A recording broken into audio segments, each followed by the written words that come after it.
अच्छा जनाब, हमारी बात चल रही है सिंबोलिज्म की। हमारे हेडा में जो सिंबोलिज्म्स पाए जाते हैं इनको हम देखते हैं, तो हमें यहाँ से क्या पता चल रहा है। अब इजी चेयर आ गई है, इजी चेयर का सिंबल अब हमें क्या देगा। इजी चेयर पे बार बार बैठती है, अथॉरिटी की अलामत है ना जनाब। और जब मिस्टर जज ब्रेक के पास आ जाती है अथॉरिटी, तो एंड पे ना चौथे एक्ट में वो कुर्सी पे जाके ये मजे से बैठता है कि अब अथॉरिटी मेरे पास है।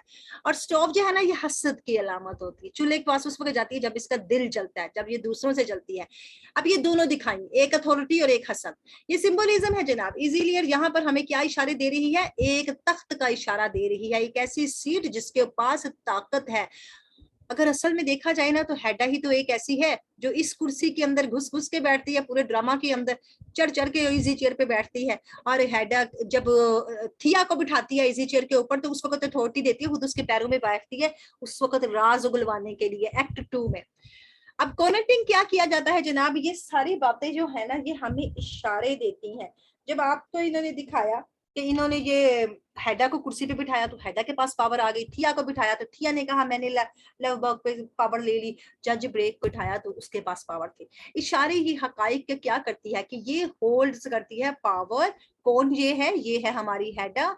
ऑल्दो इट इज रिस्ट्रिक्टेड, ये अगरचा के पाबंद जरूर है डोमेस्टिक स्फीयर की, हमारे घरेलू मदार में फंसी बड़ी खातून है, मगर फिर भी जनाब के पास ताकत बड़ी है।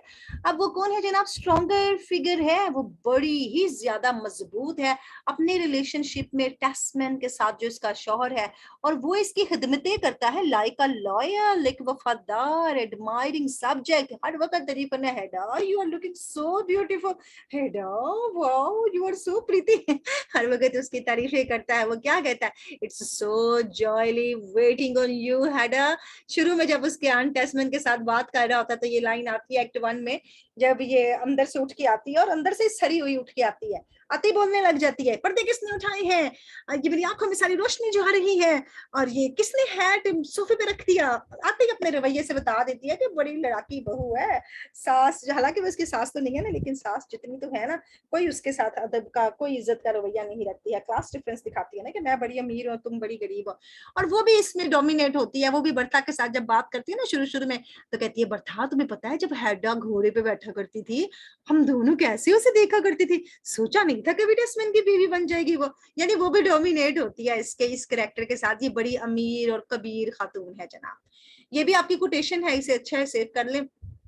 अब जनाब पावर्स शिफ्ट भी तो होती है ना लास्ट एक्ट के अंदर, जैसे मैं आपको बता रही थी।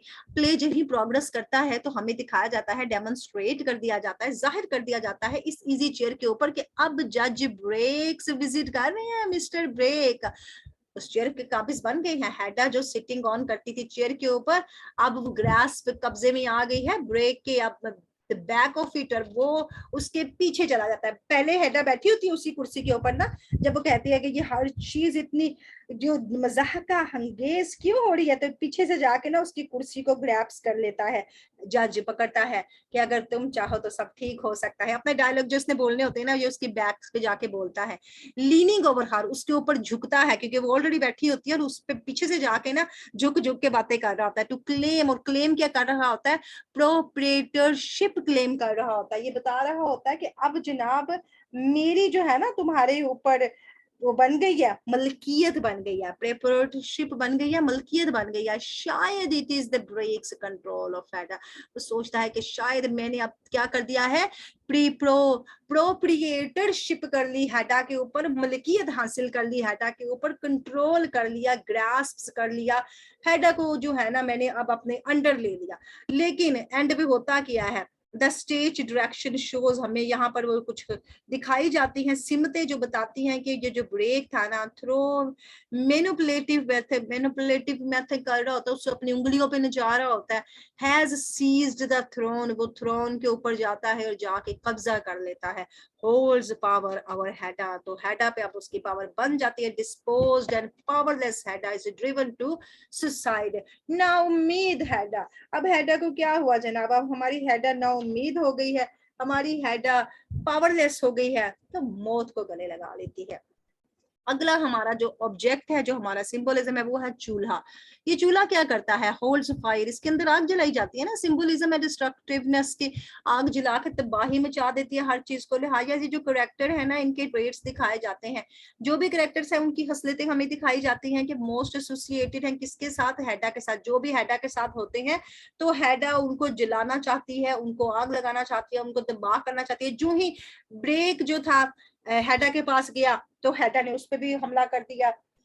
एलियड गया हैडा के पास, हैडा ने उस पर भी हमला किया। यानी हैडा एक शार्प नेचर की लेडी है जो कि चाहती है कि उसके कंट्रोल में सब हो, वो किसी के कंट्रोल में हो ना, वो ना हो किसी के कंट्रोल में। जो भी कुछ इसके साथ होता है इसकी हसलतें देख लेता है। मोस्ट ऑफन दिखाया गया है हमें जनाब अनइजेंशियली मूवमेंट। अनइजेंटली मूवमेंट, इसके जो मूवमेंट्स होते हैं जब हैडा हमारी जनाब लगातार करती है ना हरकतें, इधर उधर जाती है, जब वो घूमती है ड्राइंग रूम में, तो ड्राइंग रूम में ही वो चूल्हा पड़ा हुआ है ना, तो ड्राइंग रूम में जाती है, फिर चूल्हे के पास जाके खड़ी हो जाती है। अनइजेंटली मूव करती है, लगातार हरकत करती है। बिसाइड्स द ग्लास डोर, फिर चूल्हे के बाद वो जो उसके पास जाती है, जो भी हमने ग्लास डोर का सिंबोलिज्म देखा, लेकिन बाहर बाहर नहीं निकल पाती। थिया क्या करती है? Stops Bertha.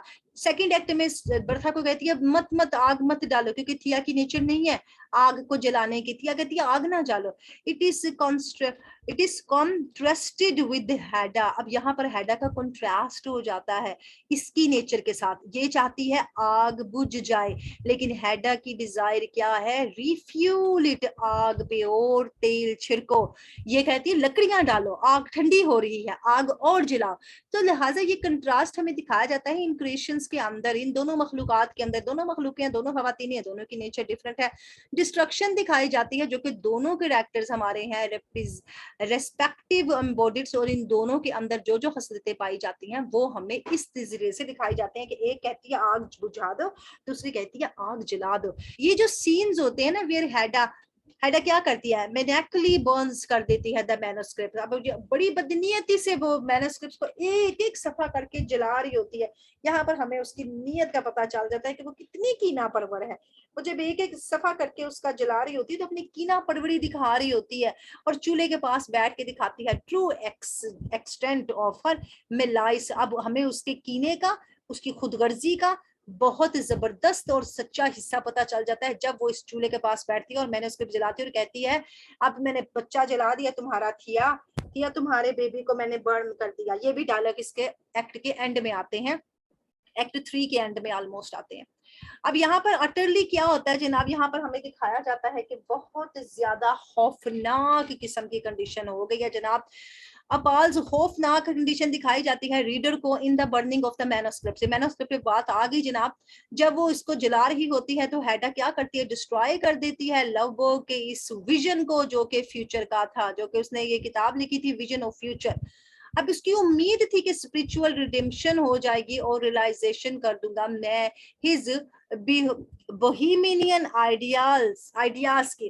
अब वो क्या सोच रहा था? वो कह रहा था ही, ये हमारा इलियट है ना, वो चाह रहा था कि मेरी अब कोई ना कोई तो जो है ना तौबा कबूल हो जाएगी, और मैं क्या करूंगा? मैं रिहाई हासिल कर लूंगा। किसके ऊपर रिहाई हासिल कर लूंगा? बोहेमियन आइडियाज होते हैं ये, जो उसके आजादाना आइडियाज होते हैं ना, जो अपनी मर्जी से कुछ बात कह सकते हैं, उन आइडियाज को कहते हैं। राइटर्स यूज करते हैं ना, तो वैसे इसके भी तो आजादी आइडियाज थे। जैसे मैंने आपको लास्ट टाइम बताया था कि ये आजाद किस्म का बंदा था एलियट, हर जगह जाना पसंद करता था, जहां पर ममनू है वहां भी जाना पसंद करता था।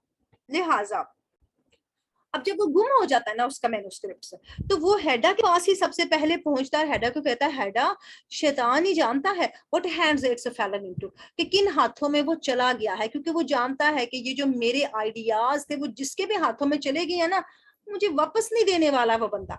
और मेरी अब ख्वाहिश जो है ना कि मैं अपनी रिहाई हासिल कर लूं, मैं अपने आइडियाज का एहसास हासिल करूं, वो नहीं पूरा होने वाला। क्योंकि कहता है हैडा किसी शैतान के हाथ मेरे पेपर लगे हैं, और हैडा के हाथ ही वो पेपर लगे होते हैं।